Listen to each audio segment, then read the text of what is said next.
Hi everybody, look where we are. We've come up to Jones Lake and we've set up the awning today, and it's raining. It's not too cold, but we wanted to show you the stove jack cover.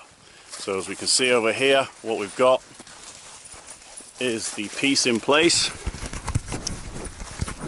Theory is all we've got to do is pull this down, and the Velcro we showed you didn't work.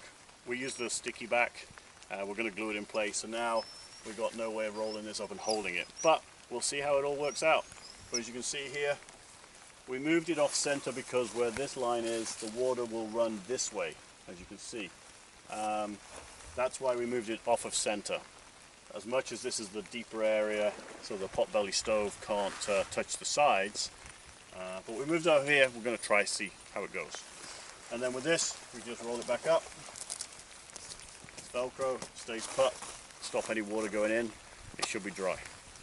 Next thing to do is build the potbelly stove, stick the hole through, hold the pipe through the hole, and then from there, light her up. So just to give you a walk around of what we've done, I've put the fifth side on, which is rare. It's the first time it's actually been used, and I put it up into a open door frame so the water can run off for now, because we're not quite ready to put the stove on. As we walk around, the plan here is to seal it up as much as possible and use the stove. Now it's not super cold today, it's probably around 5 degrees C, so it's not going to be too cold. And you can see the way the sides have been pulled out to drain the water off and to give us maximum room inside.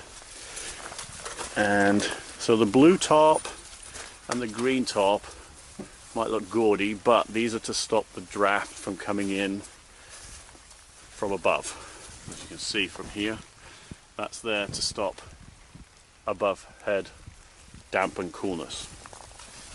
What I've got going on around the wheels is I have this one tarp that goes underneath, and at the very end, you might not be able to see it, there's a blue tarp as well, and that's there to stop the draft from coming underneath of the vehicle. So as we go in, there's the tarp under the wheel arch, and then we have a blue tarp going under the back of the axle to stop a draft, and a bit of a gap here which I haven't fixed yet. That will then encase the stove coming in from right here up, so you can see I have bought a welding blanket. I'm going to see if I can suspend it here if this gets too warm, and one for the roof to stop the sparks. And I'm also got some extensions, because on the side of the potbelly stove there's these tubes, and they're there for when you open up the plate they rest. Now as you can see with this one, it's missing, but they still rest. They're not flat, as you can see, but I'm going to use these because I don't have any extra height and I can't find diameter pipe to work. So even though they've got the hooks on, I'm going to add a clamp here and a clamp here, and I'm going to extend it if needed, because we haven't checked it out on the lay of the land right now of how high that's going to be, and there's a spark arrestor inside. So we want to just see for all occasions what we're going to do, and we'll build this up and we'll have a look. So, potbelly stove, I call it a potbelly stove, wood burning fireplace, how about that? With the pipe going through the stove jack. Now what I've done is I've taken off the one pipe, which is like this, that would sit here. I put these pipe joiners together with hose clamps. It seems to be working really well. It's pretty solid. I've left the hooks, obviously I'm not taking them off because they hook onto the stove, but we could use these if we wanted to hang something off if this pipe is not too hot, maybe to dry, I don't know. Just a thought in process. Up through the stove jack, and if we go outside, looking at the beautiful view of the lake with the clouds, and then we look at that. So I've only put one in because you can see where the where it would end, which is this piece here with the spark arrestor. It's a little bit close to the edge of the roof of the tent. I'm not saying that there's not going to fall on there, but by raising it, what is it, 18 inches, I think that might help us out. Plus the sparks going up should hopefully diminish by the time it gets out there. If we find that there's a lot of sparks coming out, I'm going to throw the welding blanket that I've cut out. It's what is it, 2x3, because I think they're 6x4, and I cut it in half. We could lay it on the top there and then nothing will bother it. Plus it being damp, I think the sparks will be put out by the time it hits them. And we're going to fire that baby up and we'll see.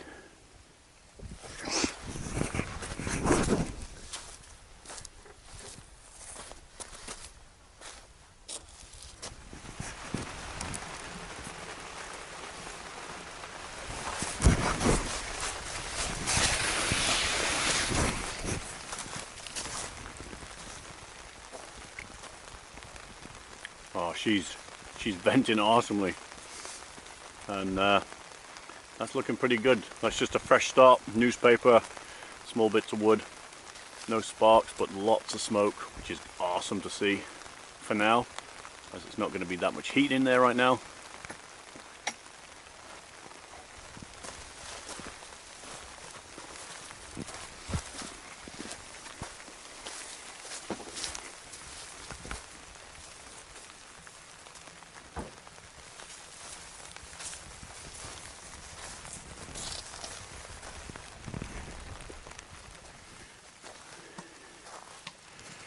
Okay, so let's see. We've got hot air rising inside of the tent, because you can see the smoke drying the tent out. This has got a burn mark on it. I don't know how bad, but anyway, what I think I'm going to do is I'm going to use the water to aid as a stick. And we can see the pipe is actually, ooh, interesting. Even though it's a stovepipe jack, it's got a burn mark there. Interesting. What do you feel like inside, Sandra? Dry, it's warm. Yeah? The inside's dry. Okay. So it's doing its job, so there's obviously there's quite a bit of heat there, I can feel it. My concern is going to be there now. Okay. We will see. Maybe we're just being connected to it is not a good thing. Okay, there's our thread. A hole. Oh no, it's not a hole. That's a pen. That's not stitching. So I may have to pull the stove jack forward, or the stove forward a bit, I think. We'll see. I think I'll use this as water as a bit of a glue, keep it away so it's not touching. Should be okay. If not, we may have to make the circle a little bit bigger here. Yeah, well, even that's warm. And then cut these fingers off. I thought the fingers might be absorbent of the heat. But, I mean, worst case scenario is you can cut a way bigger hole, and that is part and parcel of the testing, is to go small and then come big. This is here purely the width of this to stop anything from splitting and coming down and being cut. So it could be that I might have to just move the pipe back a little bit. As you can see, there's a bit of a gap. But from here, this is touching. I might have to put a bigger hole there, which is not a problem. But it is working so far, and if you look at the side of the tent there is heat from the inside, because that tent is drying, which I'm happy with so far. And you can see the water beading off now as it's raining, and that was the idea for us putting the stove jack to one side. Okay, so what have we got going on here? We have got no, that's not ash. So I was thinking that might be ash, but it's not. It's actually from where we put the tent on the side on the ground when we were playing with it. Yeah, this is just sticks from the ground from the last camping trip. Alright, so far so good, except for that one little mod I got to do.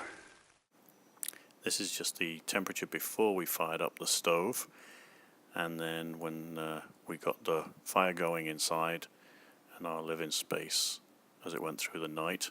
from about 5 p.m.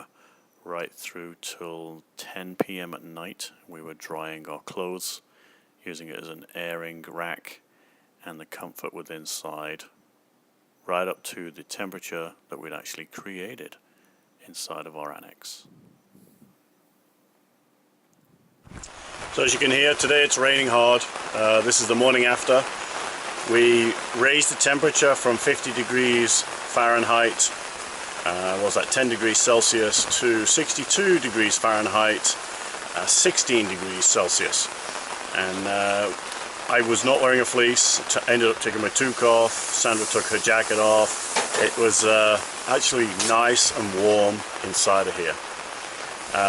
Stove has been put away. I left the brackets that I made on, and the other ones on inside. It all stores away inside of here. These legs will also fold off and go inside of here, and just the latch. And from the inside, I pulled the pipe down and I lifted up the flap, put it back over. I'm going to go out and do the green one in a minute. And just a quick walk around from the inside. Now it's daylight. The blue and the green top are wind barriers. We only have a little bit of a gap right here, but this, when this piece is in, is located right there. So this pulls across. This fifth panel does not go across because of the side of the trailer. But I lash it with a bit of string, some clothes pegs, and the blue hook goes up over there. Pulls it all the way in, and what I've done here is, because there is a gap between the outside and here, and the way that this is lashed, we create this pocket right in there, and all the water runs down and outside. Works really well. You can see that this is all sealed up here. FSR light works a treat, and with these big magnetic now, we figured out that they sit right up there. And these little lights, I don't care if they drain, because the main pack in here will charge them up. As you can see, they're charging right now. And this light is more for major light, if we're setting up a camp, tearing down a camp in the dark. So it works brilliantly, strategically placed. And I'm going to go close the flap outside.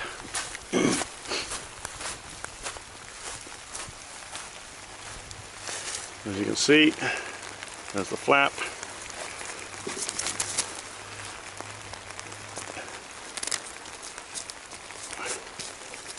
Sealed. No rain came in, or very little rain, and the contents of the rain would have been, you know, just spitting down onto the tube and coming in. So all in all, looking at the stovepipe jack, I am really impressed with what Sandra made for me and how it's worked for us both last night here. So looking forward to the next trip with it. So we did end up cutting a little bit more of this. You can see probably ½ an inch to make it wider. We created a clothesline, which worked awesomely. So Bella gets wet, hung a towel over here, and that all dried out.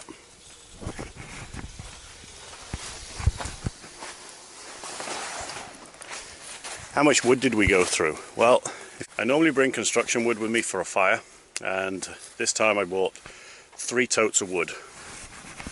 I got one up there, I got this one, and I have this one. I went through ½ a tote of that black box of wood with the stove. So pretty awesome when it comes to efficiency and how much wood. If it was an open fire, would have burnt through all of those totes like it was no tomorrow. But because it rained so hard, having the stove inside worked absolutely brilliantly, because we didn't have to go outside, we didn't have to worry about getting wet and stuff like that. The welding blankets. These are the welding blankets. They are 6 by 4, and I knew they would be too heavy as a one piece, so I cut them, and Sandra, I haven't looked at it because we never opened it, has stitched them here to stop the fibers, as you can see right there, from separating. So she's rolled it, looks like 3 times, and stitched. So that will not come apart. They're good to about 800 degrees C, so sparks landing on them. The theory again was to have them sit on top of the canvas, especially if it was going to be a dry night, cold and dry, and one behind the potbelly stove if we decided that it was going to be too much heat for the awning.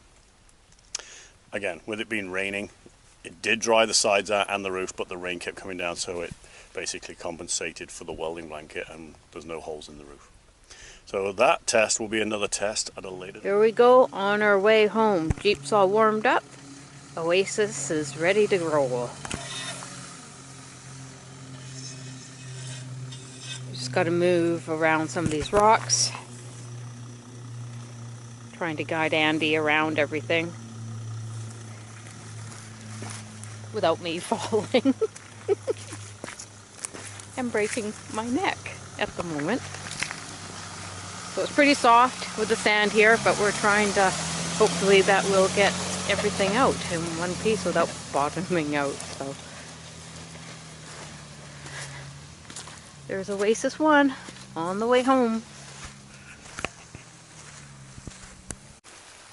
Thanks for watching this video.